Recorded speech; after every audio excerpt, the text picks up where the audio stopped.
La violence physique, on en parle? Alors oui, souvent, le pervers narcissique n'est associé qu'à la violence psychologique, parce que c'est son terrain de jeu.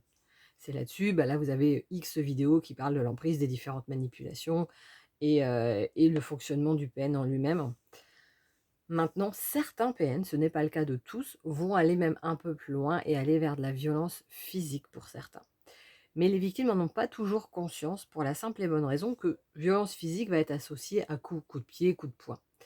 Mais la violence physique peut être aussi un peu plus subtile. Quand quelqu'un vous bloque dans un endroit, vous empêchant de passer à cause de sa force physique, à cause du fait qu'il est collé à vous, c'est déjà, en fait, par cet empêchement, une violence physique. Quand vous êtes plaqué contre un mur par quelqu'un pour les mêmes raisons, pour montrer sa supériorité, montrer que vous êtes rien, que lui ou elle, parce qu'il y a aussi des PN femmes, mais pour le coup, il y a quand même davantage de violence aussi physique par les hommes, vous plaque pour montrer sa supériorité, pour vous empêcher de passer, c'est de la violence physique. Quand on agrippe vos mains l'une contre l'autre, contre vous, derrière votre dos, c'est de la violence physique. Quand on vous agrippe et qu'on vous lance, même si c'est contre un lit ou contre un canapé, donc il n'y a pas de marque physique, c'est pour autant de la violence physique. Quand on va casser des objets, des choses, vous faire exploser devant vous, c'est un mélange déjà de violence physique et de violence psychologique. En fait, la violence physique peut se provoquer, peut être mise de différentes manières. Alors bien évidemment, c'est comme pour la violence psychologique, si vous portez plainte, c'est reste à prouver et derrière, même quand il y a preuve, parfois ça va être juste un stage contre la violence de 3 jours. Bon bref, c'est toujours des choses qui sont très compliquées. Là, c'est pour ça que moi sur cette chaîne, je ne parle pas de justice, parce que ça, c'est malheureusement, il y aurait beaucoup trop à faire, même si un jour après l'autre. Mais là, je suis vraiment sur le côté psychologique. En fait, c'est important que vous preniez conscience que vous avez peut-être vécu de cette violence physique pour pouvoir justement la prendre en charge, parce que sinon ça crée du stress post-traumatique également, tout comme les violences psychologiques. Ça crée un stress constant, une hypervigilance dans le corps, une tension dans le corps qui va dérégler en fait son mode de fonctionnement normal, en fonctionnement avec le système sympathique et parasympathique, bref.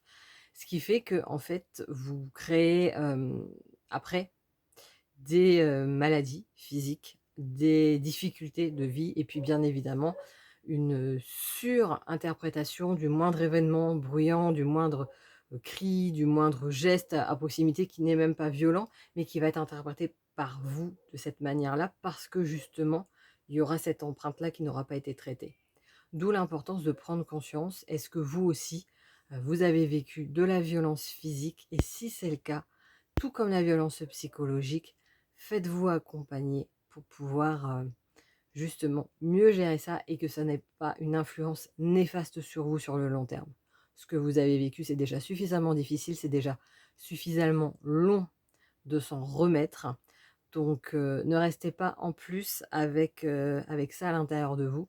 Faites-vous accompagner pour vous libérer de ça, parce que derrière, ça vaut le coup. Si besoin, vous avez mes coordonnées pour pouvoir, en dessous de cette vidéo, pour pouvoir prendre un rendez-vous. Donc moi, je suis spécialisée dans la gestion des traumatismes. Donc là, comme vous pouvez le voir aussi, avec une spécialité quand même sur les violences psychologiques. Et désormais, je suis également formée à l'hypnose pour aider au changement et aller plus loin dans cette dynamique. Et vous avez également une vidéo pour découvrir les différentes étapes de reconstruction après les violences psychologiques qui sont accessibles en dessous, en mettant votre nom lors de l'inscription. Et puis j'ai fait également un livre pour, vous avez là encore, sous la forme d'un escape game, pour apprendre à se connaître, donc faire un point sur où on en est aujourd'hui, se poser les bonnes questions pour avoir conscience justement de où on en est et avoir des petits exercices déjà pour améliorer les choses. Donc certes, ce n'est pas suffisant pour gérer les traumatismes par rapport à vous, ce que vous avez vécu, mais ça peut être une aide à côté justement dans la reconstruction, dans le fait de se retrouver soit avec soi-même, de voir où on en est pour pouvoir aller plus loin aussi dans l'accompagnement parallèle. Excellente journée, à bientôt.